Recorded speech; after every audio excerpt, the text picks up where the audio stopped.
Bismillahirrahmanirrahim. Assalamualaikum warahmatullahi wabarakatuh.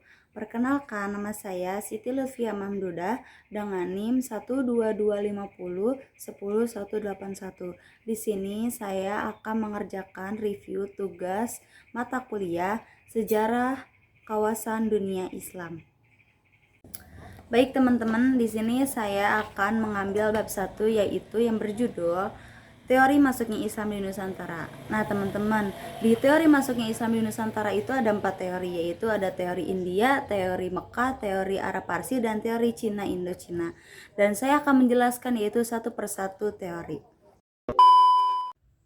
Teori masuknya atau kedatangan Islam di Nusantara adalah suatu teori yang membicarakan tentang kapan awal datangnya Islam di kawasan ini, siapa pembawa atau pendakwah, dari negeri mana, dan bagaimana ajarannya atau mazhab apa yang dikembangkannya.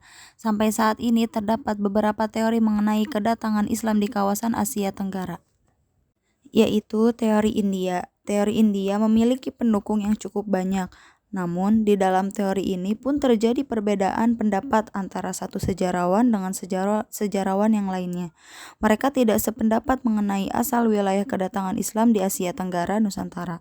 Van Ronkel misalnya berpendapat bahwa Islam dibawa ke Asia Tenggara dari India Selatan. Ia memberikan alasan bahwa untuk membentuk populer Islam seperti ciri-ciri mistik, sastra Roman, dan sebagainya yang berkembang di Indonesia adalah berasal dari India Selatan.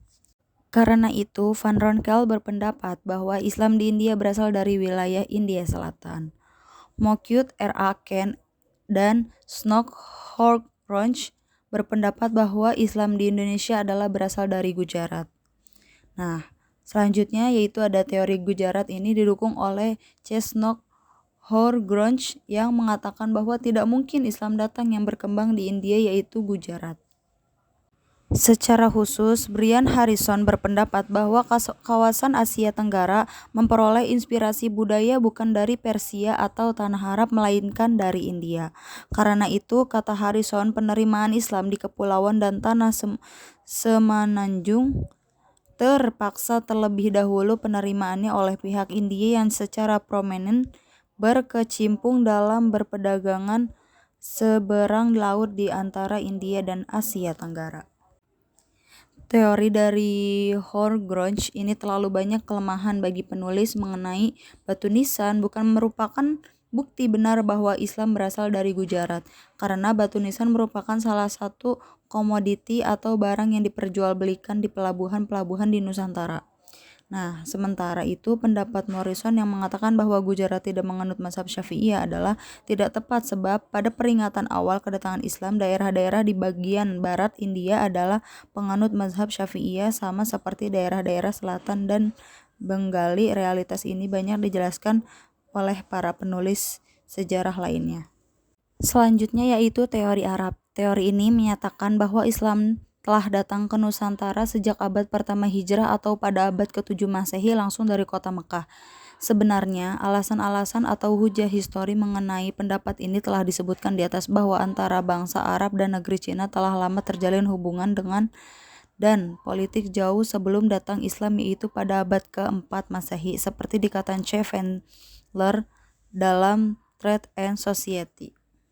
Selanjutnya, teori Arab Mekah dikemukakan oleh Buya Hamka yang telah menulis dalam sebuah risalah untuk seminar nasional tentang masuknya Islam ke Indonesia di Medan 17-20 Maret 1963. Dalam risalah itu, Hamka menulis beberapa poin penting.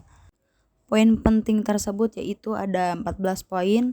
Teman-teman bisa lihat di poin-poin tersebut di layar yang saya sudah tampilkan. Teori Arab Persia atau Persia menyatakan bahwa Islam datang di Asia Tenggara berasal dari tanah Persia atau bisa disebut Iran sekarang bermazhab Syiah. Dalam abad ke-13 Masehi, pendukung teori ini adalah Umar Amir Hussein dan Hussein Jayadiningrat.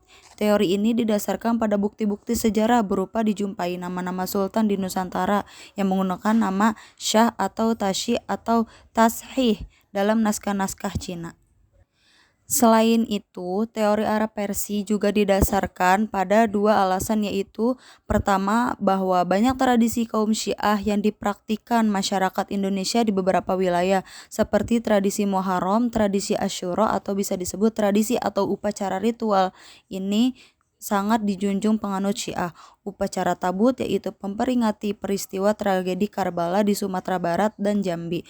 Kedua, dicumbai pengajaran baca Al-Quran dengan menggunakan kata-kata Persia seperti jabar untuk harokat fathah atau fa'il a, jer untuk harokat kasroh fa'il i, dan pes untuk harokat doma fa'il u dalam masyarakat Islam Indonesia di beberapa wilayah di Indonesia. Baik, yang terakhir yaitu teori Cina Indochina. Keempat adalah teori Cina Indochina. Teori ini menyatakan bahwa Islam disebarkan ke kawasan Nusantara berasal dari Cina dan Indochina. Teori ini didukung oleh Syed Neguib Al-Attas, Eski Fatimi, Slamet Mulyana, Sumanto Al-Qurtubi, dan termasuk penulis sendiri yaitu Asep Ahmad Hidayat mendukung teori ini.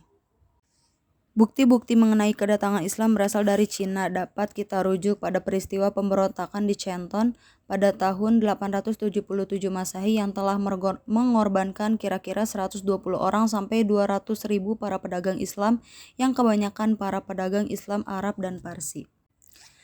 Slamet Muljana 1968, dalam runtuhnya kerajaan Hindu Jawa dan timbulnya negara-negara Islam di Nusantara, tidak hanya berpendapat bahwa Sultan Demak adalah seorang peranakan Cina, namun juga ia menyimpulkan bahwa para wali Songo adalah orang peranakan Cina.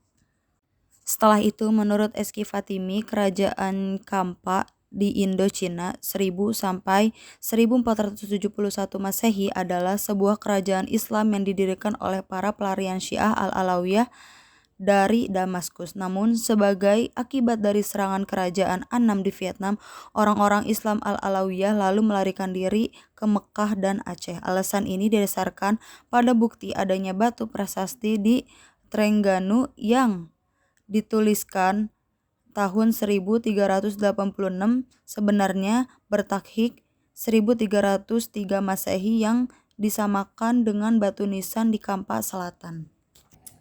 Baik teman-teman, terima kasih sudah menonton video saya. Semoga teman-teman paham apa yang saya jelaskan di materi tersebut. Cukup sekian dan terima kasih. Wassalamualaikum warahmatullahi wabarakatuh.